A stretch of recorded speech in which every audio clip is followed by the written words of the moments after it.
So sekarang kita tengok bahan-bahan yang kita perlukan untuk membuat penyarap COVID-19 nostalgia ya.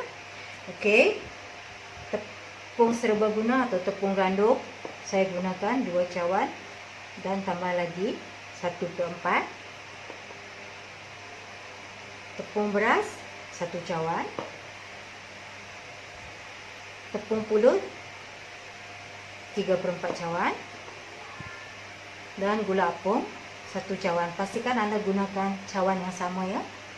Lepas tu air 2 cawan atau 2 kali 200 ml bermakna 400 ml.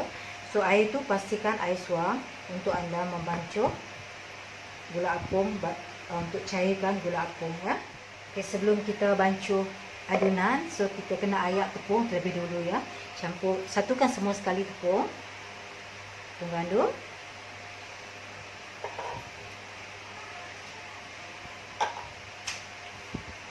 Tepung gandum ya. Tepung beras 1 gelas. Tepung pulut 3/4 gelas ya. Ayak bersama sampai habis ya.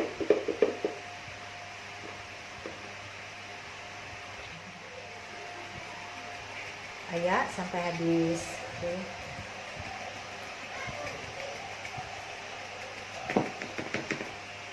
Lepas tu tepikan tepung.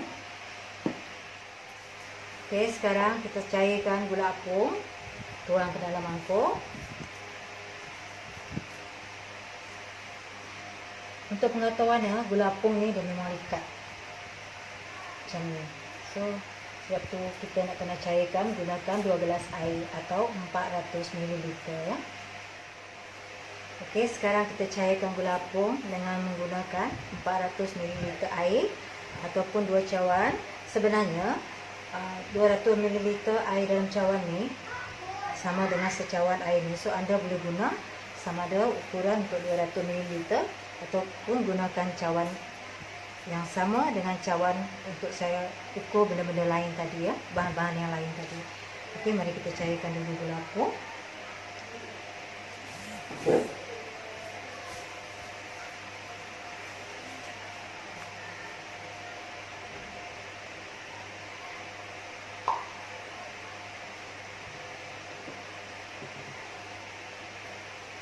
Yang telah saya katakan, gula apung ni dia memang liat dan likat.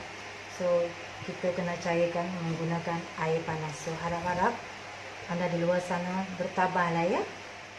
Okey, setelah gula apung dicairkan, kita kena tapis terlebih dahulu ya, sebab takut ada bahan-bahan benda asing ke apa semua nanti. Untuk pastikan dia betul-betul bersih dan halus ya. Tapis macam ni.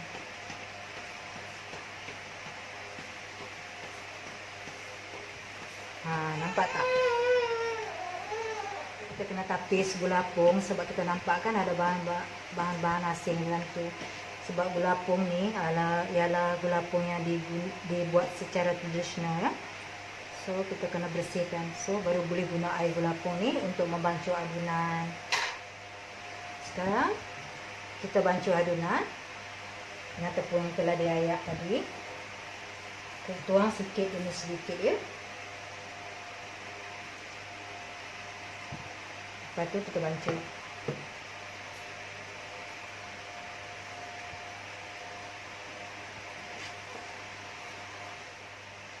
Tuang dia.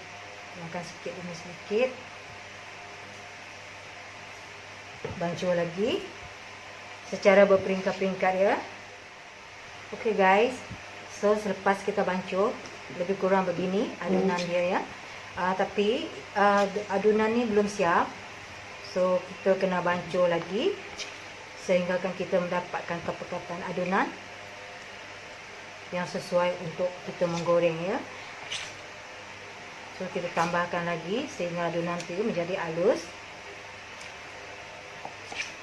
Teruskan mengacau. Ini adunan yang telah siap dibancuh ya.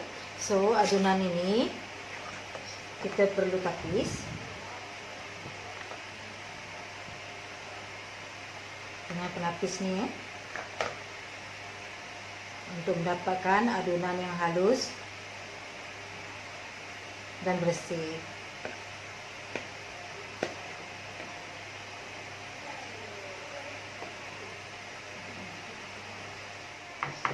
Jadi sebab kita perlu tapis adunan sebab masih ada tepung yang berketul-ketul seperti ini. So setelah ditapis dia akan menghasilkan adunan yang halus dan sedia untuk dimasak. Walau macam mana pun adunan ni sebaik-baiknya diperam paling kurang pun dalam 3 ke 4 jam. Tapi bagi saya secara peribadinya saya lebih suka perap adunan ni semalaman, simpan dalam peti sejuk. Dan keesok harinya apabila anda ingin mulakan memasak, biarkan dulu adunan ni selama 1 atau 2 jam setelah dikeluarkan daripada peti sejuk untuk menghilangkan sejuk tu dan berada pada suhu bilik, baru sesuai untuk menggoreng. So semua inilah adunan yang kita dah perap semalaman dan bersedia untuk dimasak. Okey, pastikan cair dan atau kepekatan adunan itu sesuai untuk menggoreng.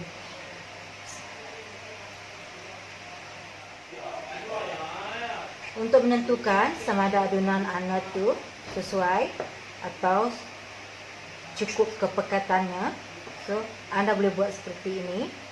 Tengok kalau macam ni cantik kan. So bila kita masukkan ke dalam kuali, dia akan membentuk dengan cantik sebab dia boleh menebar dengan cantik di dalam kuali.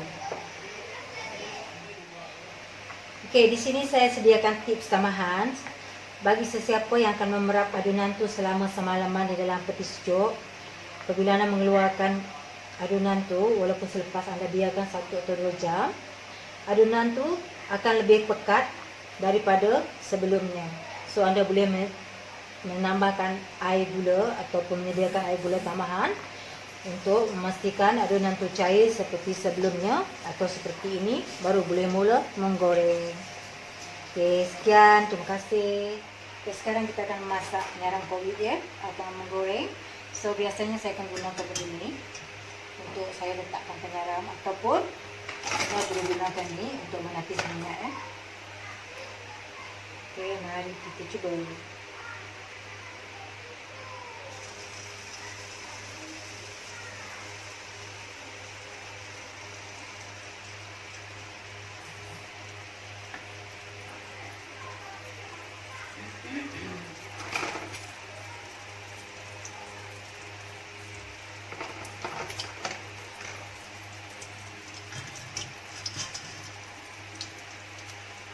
So anda boleh perhatikan apabila kita gunakan gula apung akan tarik tepi itu, dia akan membentuk satu topi yang cantik ya. So nanti kita akan alihkan.